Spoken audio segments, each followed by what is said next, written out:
Finance to crack exam YouTube channel में आपका स्वागत है। आज 1 नवंबर 2021 है और हम आपके लिए 1 नवंबर 2021 के करंट अफेयर से जुड़े जितने भी आपके मोस्ट इंपॉर्टेंट क्वेश्चन बन सकते थे वो सभी हम आपके लिए लेके आए हैं। साथ ही हम सभी क्वेश्चन के आंसर जानेंगे, इनसे जुड़ी अन्य जानकारियाँ और फैक्ट भी जानेंगे। तो इसके लिए आप हमसे बने रहें और दोस्तों वीडियो को पूरा जरूर देखें। तो अब बात करते हैं आज के करंट अफेयर से जुड़े प्रश्नों के बारे में। नंबर 1, किस देश ने अपना पहला मानव युक्त महासागर मिशन समुद्रयान लॉन्च किया है? तो लॉन्च किया है अपने देश भारत ने। ऑप्शन ए सही हो जाएगा। आप इसकी एक तस्वीर देख सकते हैं। आज जानते हैं समुद्रयान के बारे में। और तो केंद्रीय विज्ञान और प्रौद्योगिकी राज्य मंत्री डॉक्टर जितेंद्र सिंह ने 29 अक्टूबर 2021 को चेन्नई में भारत का पहला मानव युक्त महासागर मिशन समुद्रयान लॉन्च किया। भारत ऐसे पानी के नीचे के वाहन रखने के लिए संयुक्त राज्य अमेरिका, रूस, जापान, फ्रांस और चीन जैसे देशों में शामिल हो गया है। यह समुद्रयान 1000 से 5500 मीटर की गहराई पर स्थित निर्जीव संसाधनों के गहरे समुद्र में अन्वेषण करने में मदद करेगा। अगला क्वेश्चन है नंबर 2, किसे ब्रुनेई में भारत के उच्चायुक्त के रूप में नियुक्त किया गया है? तो किया गया दोस्तों आलोक अमिताभ डिमरी को किया गया। कौन आपके? आलोक अमिताभ डिमरी हैं। ऑप्शन बी सही हो जाएगा इसमें। आइए जानते हैं इनके बारे में। और तो अमिताभ डिमरी किर्गिज गणराज्य में भारत के राजदूत के रूप में भी कार्यरत हैं। वे ब्रुनेई बोर्निया द्वीप एक छोटा राष्ट्र है जो मलेशिया और दक्षिण चीन सागर से घिरे 2 अलग अलग वर्गों में है। और उसके यहाँ की राजधानी आपकी बंदर सेरी बेगवानी है और मुद्रा ब्रुनेई डॉलर है। अगला क्वेश्चन है नंबर 3, किस राज्य ने मुख्यमंत्री आवास भू अधिकार योजना की घोषणा की है? तो घोषणा की है दोस्तों मध्य प्रदेश ने इसकी घोषणा की है। कौन सी भू अधिकार योजना घोषित की है? ऑप्शन सी सही हो जाएगा इसमें। आइए जानते हैं योजना के बारे में। तो राज्य सरकार उन परिवारों को भूखंड प्रदान करेगी जिनके पास अपना घर बनाने के लिए जमीन नहीं है। इसके पात्र परिवारों को आवासीय भूखंड प्रत्येक ग्राम पंचायत में आबादी भूमि पर उपलब्ध कराए जाएंगे। इस योजना के लिए पात्र होने के लिए एक परिवार में एक जोड़े और उनके अविवाहित बच्चे होने चाहिए। इस योजना में जिला कलेक्टर को आबादी भूमि की उपलब्धता के संबंध में अधिकार दिया गया है और आवंटन हेतु प्लॉट का अधिकतम क्षेत्रफल 60 वर्ग मीटर होगा। मध्य प्रदेश की राजधानी आपकी भोपाल। वहाँ के राज्यपाल मंगू भाई छगन भाई पटेल, मुख्यमंत्री शिवराज सिंह चौहान हैं। वहाँ का राजकीय पशु आपका बारहसिंगा और राज्य पक्षी हो जाएगा भारतीय स्वर्ग फ्लाई कैचर है। अगला क्वेश्चन पे बढ़ते हैं। नंबर 4, किसे अक्टूबर 2021 सर्वश्रेष्ठ यात्री सेवाओं और संतुष्टि के साथ मेट्रो रेल का पुरस्कार मिला है? तो मिला है दिल्ली मेट्रो रेल कॉर्पोरेशन को मिला है। ऑप्शन ए सही हो जाएगा। कौन सा? दिल्ली मेट्रो रेल कॉर्पोरेशन का। आप ये देख सकते हैं यहाँ पुरस्कार लेते हुए दिख रहे हैं। यहाँ पे बढ़ते हैं इससे जुड़ी अन्य जानकारियों के लिए। तो इसे केंद्रीय आवास और शहरी मामलों के मंत्री हरदीप सिंह पुरी द्वारा 14वें शहरी गतिशीलता भारत UMI सम्मेलन 2021 में सम्मानित किया गया है। दिल्ली मेट्रो रेल कॉर्पोरेशन के MD डॉक्टर मंगू सिंह ने पुरस्कार प्राप्त किया है और दिल्ली को केंद्र द्वारा अपनी चांदनी चौक पुनर्विकास परियोजना के लिए सर्वश्रेष्ठ गैर मोटर परिचालित परिवहन श्रेणी के तहत शहरी परिवहन में उत्कृष्टता के लिए पुरस्कार मिला है। और जानते हैं यह भारत में अब तक की सबसे बड़ी और सबसे व्यवस्थित मेट्रो रेल प्रणाली है और कोलकाता मेट्रो के बाद दूसरी सबसे पुरानी है। इसने दिसंबर 2002 में अपना संचालन शुरू किया था। किसने? दिल्ली मेट्रो रेल कॉर्पोरेशन ने। बढ़ते अगले क्वेश्चन की तरफ। नंबर 5, एशियावन द्वारा महिला अधिकारिता के लिए ब्लैक स्वान पुरस्कार से किसे सम्मानित किया गया है? तो आपका इसमें सही जवाब हो जाएगा दोस्तों रेणु गुप्ता को किया गया इसके लिए। किसे? रेणु गुप्ता को। ऑप्शन सी सही हो जाएगा इसमें आपका। ये है आपका ब्लैक स्वान पुरस्कार। आइए जानते हैं इस पुरस्कार के बारे में। और तो URS media consulting PL and Asia One magazine की एक पहल the greatest bride and leader summit में महिला सशक्तिकरण के लिए रेणु गुप्ता को ब्लैक स्वान अवार्ड से सम्मानित किया गया है। वह red velvet rock global commercial brokers LLC Dubai में प्रबंध निदेशक हैं। उन्हें नवाचार पर आधारित व्यावसायिक विचारों के माध्यम से समाज में बदलाव लाने में उनके योगदान के लिए सम्मानित किया गया है।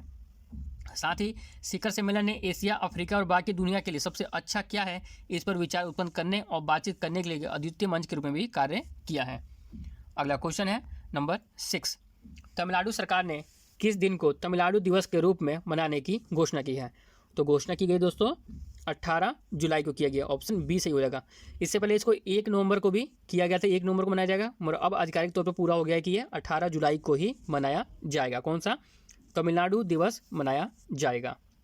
बढ़ते हैं इससे जुड़ी अन्य जानकारियों के लिए। तो 18 जुलाई वह दिन है जिस दिन तत्कालीन मुख्यमंत्री CN अन्नादुरई द्वारा पेश किए गए प्रस्ताव को राज्य विधानसभा में 1967 में तत्कालीन मद्रास प्रेसिडेंसी का नाम बदलकर तमिलनाडु करने के लिए पारित किया गया था। पिछली सरकार ने घोषणा की थी कि 2019 से 1 नवंबर को तमिलनाडु दिवस के रूप में मनाया जाएगा। मगर अब कब से मनाया जाएगा? 18 जुलाई से 18 जुलाई को यह मनाया जाएगा। और कर्पूर कलाकारी पेंटिंग और कलाकृति लकड़ी की नक्काशी को भौगोलिक संकेत जीआई टैग प्राप्त हुए हैं किसके?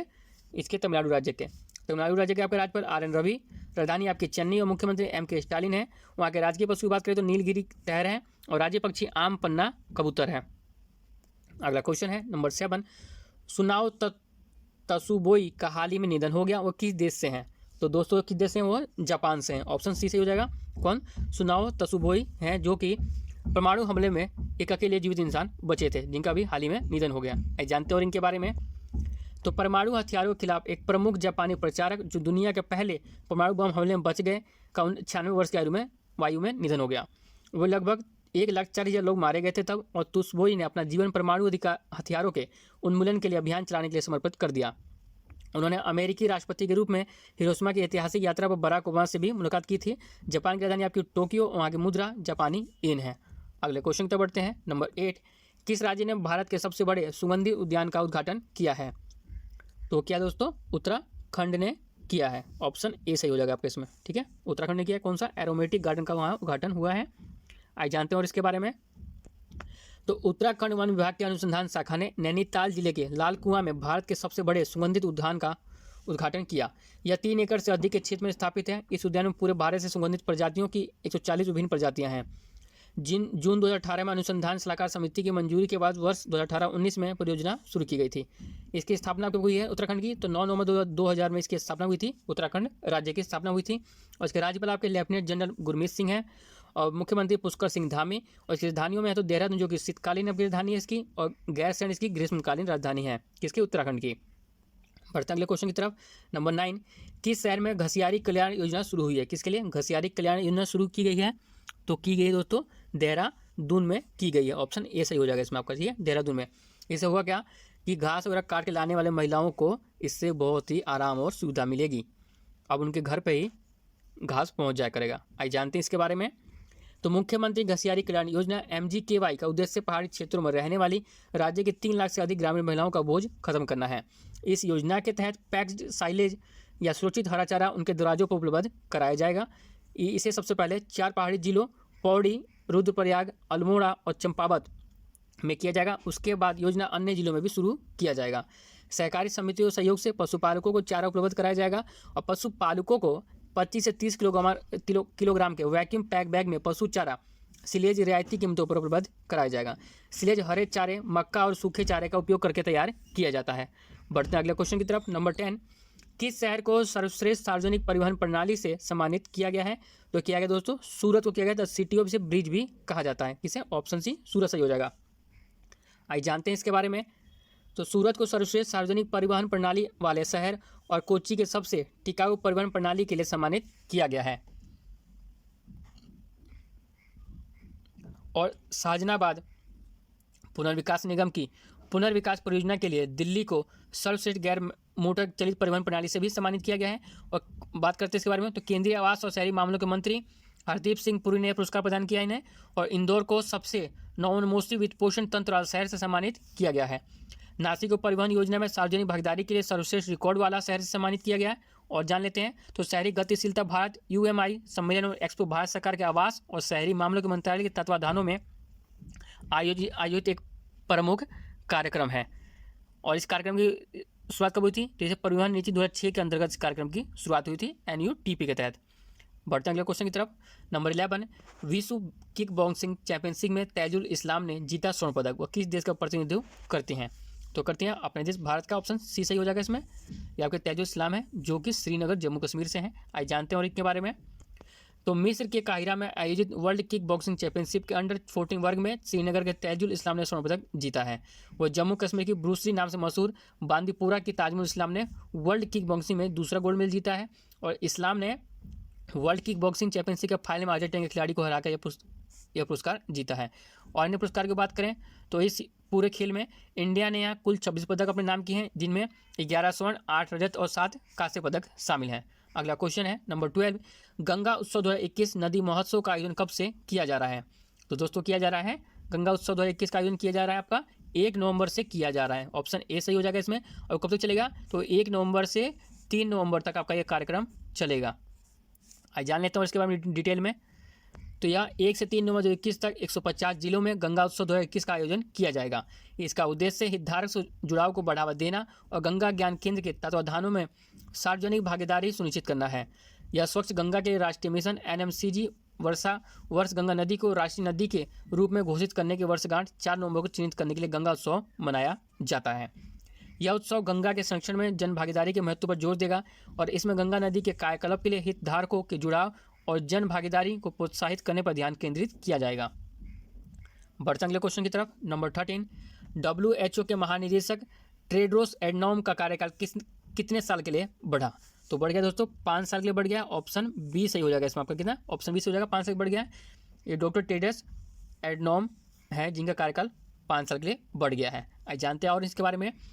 तो इथोपिया के नागरिक टेड्रोस WHO के प्रमुख बनने वाले पहले अफ्रीकी हैं। वह इथोपिया के पूर्व स्वास्थ्य और विदेशी मंत्री भी थे।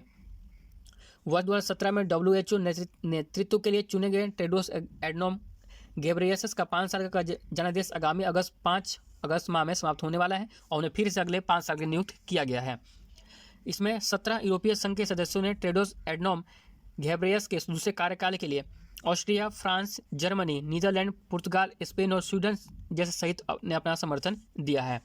WHO का मुख्यालय आपका जिनेवा स्विट्जरलैंड में। इसकी स्थापना 7 अप्रैल 1948 को हुई थी। इसके संस्थापकों में बात करें तो इसमें संयुक्त राज्य अमेरिका है आपका, United Kingdom, Brazil, Canada, Mexico, Australia, Philippines, तुर्की जैसे और अन्य देश शामिल हैं इसके संस्थापक में। और इसके सहायक में बात करें तो इसके सहायक में पैन अमेरिकी स्वास्थ्य संगठन है और इसका मूल संगठन संयुक्त राष्ट्र है। अगले क्वेश्चन की तरफ बढ़ते हैं। नंबर 14, किसे मिजोरम के नए मुख्य सचिव के रूप में नियुक्त किया गया है? तो किया गया रेणु शर्मा को किया गया। ऑप्शन बी सही हो जाएगा। किसे किया गया? रेणु शर्मा को किया गया। साथ ही एक और सचिव बने हैं, आइए उनके बारे में हम जान लेते हैं। तो IAS अधिकारी रेणु शर्मा को मिजोरम का नया मुख्य सचिव नियुक्त किया गया। वह लालन माविया चुआंग की जगह लेंगी जिन्होंने 31 अक्टूबर को से स्वैच्छिक सेवानिवृत्ति ली है। मिजोरम सरकार ने राज्य के अतिरिक्त मुख्य सचिव JC रामथंगा को मुख्य सचिव के रूप में कार्यभार संभालने के लिए भी नियुक्त किया है। रामथंगा 1989 बैच के मणिपुर कैडर के IAS अधिकारी हैं। मिजोरम की राजधानी आपकी आइजोल है। मुख्यमंत्री जोरमथंगा है और राज्यपाल कंभुपति हरि बाबू हैं। अगले प्रश्न की तरफ बढ़ते हैं। नंबर 15, किस राज्य ने भारत में मुफ्त राशन और कोविड-19 वैक्सीन की पहली खुराक उपलब्ध कराने में 100% लक्ष्य हासिल किया है? तो दोस्तों क्या है? गोवा राज्य ने किया। ऑप्शन सी सही हो जाएगा। किसके लिए? कोविड-19 और मुफ्त राशन के लिए 100% का लक्ष्य हासिल किया है। आज जानते हैं इसके बारे में। तो गोवा ने क्या क्या हासिल किया और पूरा विस्तार थोड़ा जान लेते हैं इसके बारे में इसके साथ ही। तो गोवा खुले में शौच से मुक्त होने वाला लक्ष्य पहले ही हासिल कर चुका है और राज्य ने हर घर जल अभियान और हर घर में बिजली कनेक्शन का लक्ष्य भी हासिल किया है। साथ ही स्वस्थ महिला स्वस्थ गोवा पहल शुरू की है जिसके तहत गोवा में 1 लाख महिलाओं के लिए निःशुल्क स्तन कैंसर की जांच की जाएगी और सभी पॉजिटिव मरीजों का निःशुल्क इलाज भी किया जाएगा। और भारतीय अंतर्राष्ट्रीय फिल्म महोत्सव IFFI का 92वां संस्करण 20 से 28 नवंबर 2021 तक गोवा में आयोजित किया जाएगा। और केंद्रीय गृह मंत्री अमित शाह ने गोवा में राष्ट्रीय फोरेंसिक विज्ञान विश्वविद्यालय NFSU की आधारशिला भी रखी है। गोवा के राज्यपाल आपके PS श्रीधरन पिल्ले हैं। मुख्यमंत्री प्रमोद सावंत हैं। तो दोस्तों ये थे आज के करंट अफेयर जुड़े मोस्ट इंपोर्टेंट क्वेश्चंस जो आपके आने वाली परीक्षा के लिए महत्वपूर्ण साबित होंगे। ऐसी जानकारी हमारे साथ बने रहें। धन्यवाद। और दोस्तों साथ ही आपको आई बटन में अक्टूबर मंथ का पूरा करंट अफेयर जो हमने बनाया है इसमें 100 से ज़्यादा क्वेश्चन शामिल किया। उन सभी क्वेश्चन का आंसर ऑनलाइन आंसर है शामिल किया। आप उसको भी आई बटन में लिंक दीजिएगा। उस वीडियो को आप जरूर देखें। धन्यवाद।